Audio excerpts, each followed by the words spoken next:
ассалому алайкум дӯстон, хуш омадед ба шабакаи мо. Дар ин навор оиди тозатарин ва муҳимтарин хабарҳо аз ҷаҳони ММА гап мезанем. Барои ҳамин наворро то охир тамошо кунед. дӯстон, агар ба шумо наздикон ва шиносони шумо гузаштани граница дар кор бошад, пас мо ба шумо бародари ба боварии худ Умедро тавсия медиҳем. Ин бародари мо бо мошинҳои замонавӣ шуморо ба граница бурда меорад. Бародари мо Умед аллакай чанд сол мешавад ки дар ин соҳа кору фаъолият мекунад ва шафёри пуртаҷриба аст. имрӯз 26/01/2026. бачаҳо чӣ хел рафтӣ омадӣ? номероро аз киҷо гирифте? Чӣ гуфта? раҳмат бачаҳо. алло нигаҳбон. худи ҳозир ба номерҳои дар рӯи экран буда муроҷиат кунед ва бо ин бародари мо граница гузашта ҳуҷҷатҳои худро хуб кунед. яке аз довталабон барои камарбанди вазни ним сабуки UFC Мавсар Евлоев оиди суханҳои Арманд Сарукян ки гуфт ба вазни ним сабук барои муҳорибаи унвонӣ фаромада метавонад фикрҳои худро баён кард.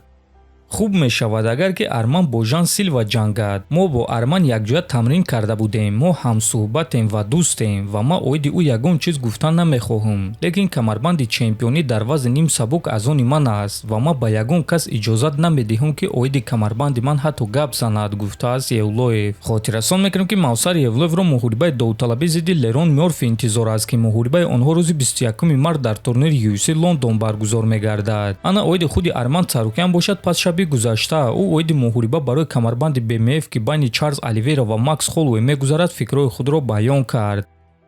Оливейра баъзан вақт баромадҳои на он қадар хуб нишон медиҳад, лекин ҳамчунин ӯ баромадҳои олиҷаноб нишон медиҳад. ягон вақт намедонӣ ки ӯ чӣ гуна баромад мекунад, лекин ба ҳар ҳол ман ба ғалабаи ӯ боварӣ дорам. мо бо Чарлз таърихи худро дорем ва мо бо ӯ реванш гузаронида метавонем агар ки ӯ пирӯз шавад. одамон якум муҳорибаи моро баҳснок мешуморанд, лекин ба назарам ман ҳар як раундро ба боварӣ гирифта будам. дар реванш ман ӯро фавран шикаст медиҳам то ин ки дигар ягон савол намонад, гуфтааст Сарукян. Ногуфта намонад ки муҳориба барои камарбанди BMF байни Чарлз Оливейра ва Макс Холлоуэй аллакай рӯзи 8 март дар турнири UFC 326 баргузор мегардад ва муҳорибаи асосии ин турнир мешавад. ҳамчунин бояд қайд кард ки ин реванши онҳо мешавад. дар якум муҳорибаи онҳо ки соли 2015 гузашта буд, Макс Холлоуэй пирӯз шуда буд. чемпиони вазни сабуки UFC Илия Топурия эълон карда гуфт ки ӯ ба ягон рақиби пешинаи Ислам Махачев монанд нест ва Махачевро ба хоб равон карда метавонад.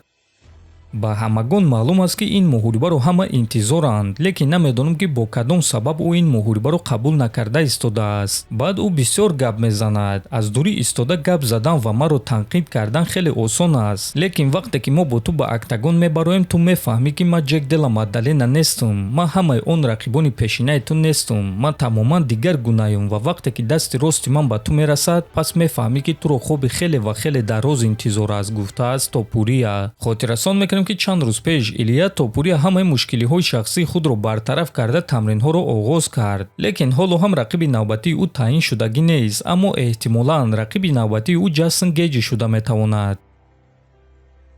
шаби гузашта роҳбари UFC Дана Вайт эълон карда гуфт ки имрӯз бо матчмейкерҳо якҷоя ҷамъ шуда муҳорибаҳои қасри сафедро омода мекунанд ва то рӯзҳои истироҳатӣ меомадагӣ ҳамаи ин муҳорибаҳо омода мешаванд ва шояд ки онҳоро расман эълон мекунанд. барои ҳамин дӯстон, бо эҳтимоли калон мо шуморо рӯзҳои истироҳатӣ меомадагӣ анонсҳои калон интизор аст. дар канали мо обуна шавед то ин ки аз ҳама хабарҳои нави ҷаҳони MMA якум шуда бохабар бошед. то боздид, хонободу сарбаланд бошед.